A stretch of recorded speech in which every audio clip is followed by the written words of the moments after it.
heroes like Spider-Man, stuff like that. G.I. Joe figures. They're like 2 or 3 inches with moving body parts, arms, legs. Magic Castle, and it had like little medieval toys in it. One of my favorite pieces was the king piece because he had this giant broadsword. I used to like go around just slashing through my enemies. My favorite toy was Rainbow Bright. I like to play with Barbies, Polly's, or Polly Pockets. Mine were Barbies and play kitchen. My sister, yes, I would play with her Barbies just to help her out when I was babysitting. I remember when I was growing up, my dad had made my sister's like a little 3-tiered dollhouse, and everyone used to play in it. It was like a dollhouse because it was meant for that, but me and my brother. I never played house, but I played movie theater or Blockbuster. No, but I did steal my cousin's Legos. I didn't. I just played with Barbie dolls. From what I remember, my brother and I would like play together, and yeah, sometimes. Sorry, the little laser guns? Don't mind. The thing I'd have to say about that is like as long as like they understand that it's a toy and the real thing can do real harm, that's important because otherwise they'll grow up thinking other guns are toys.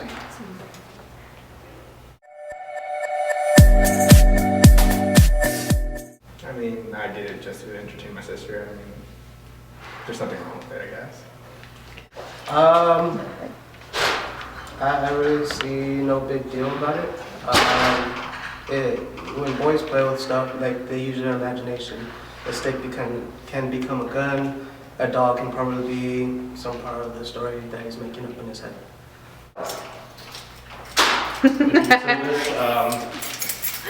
I don't play with dolls, but I don't see nothing wrong with it. I think that's awesome. I mean, it's not that big of a deal. When I was younger, my younger brother played Barbies with me. I don't think it matters.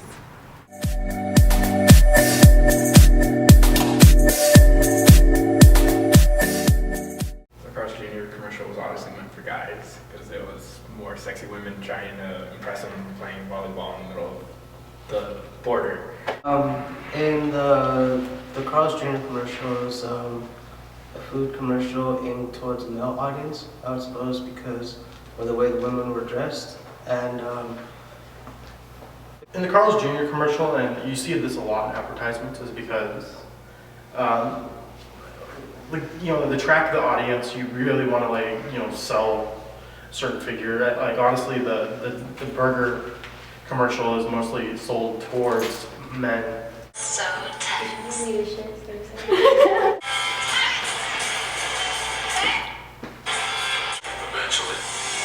Okay, one, the sexualization and the objectification of female bodies. Something like a freaking burger well, we obviously see a huge difference, especially in terms of the portrayal of women. For the Carl's Jr. commercial, we see that especially when it comes to female bodies, it's being highly objectified and sexualized in order to sell products. Carl's Jr.'s mainly for guys, I want to say, or people who Enjoy food. enjoy the sex appeal. Yeah, they just.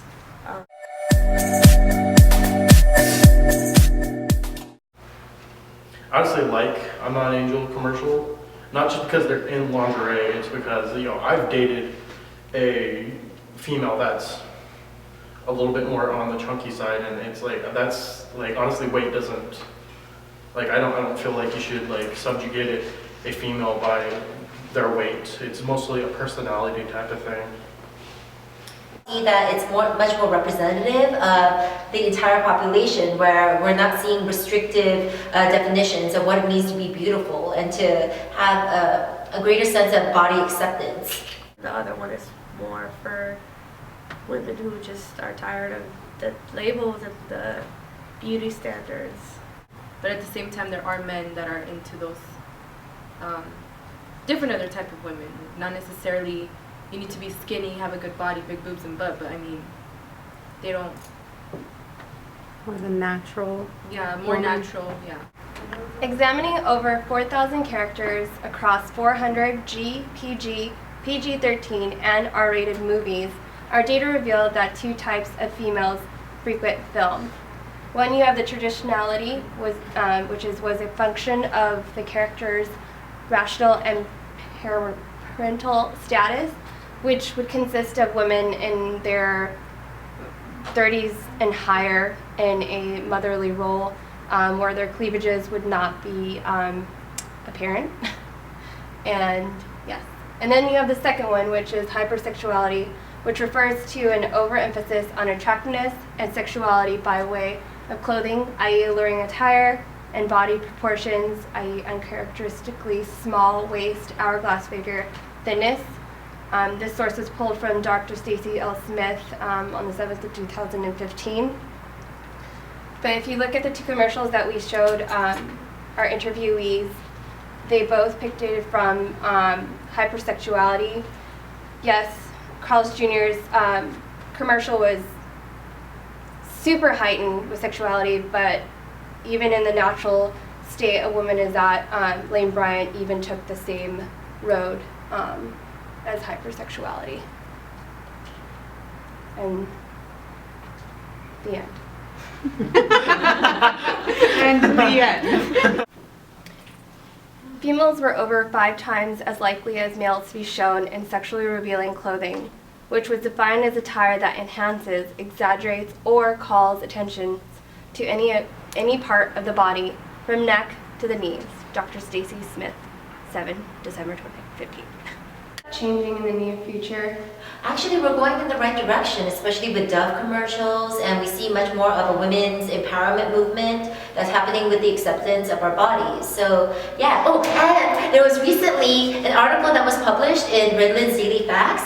Apparently, they're freeing the tatas, freeing the titties. So, like, instead of just saying that we should use women's bodies as a way to objectify and glorify sexualization, but rather now there actually are protests in which women are saying that, you know what, men show nipples, women can show nipples, and the body shouldn't be used just to be sexualized or objectified, but to be appreciated and to actually feed babies, you know, instead of just looking at them as like sexy, fun time, fun bags, we could actually go about, you know, considering that they're used for sustenance and nurturing, they're used to feed babies, and I still can't believe people actually find that offensive.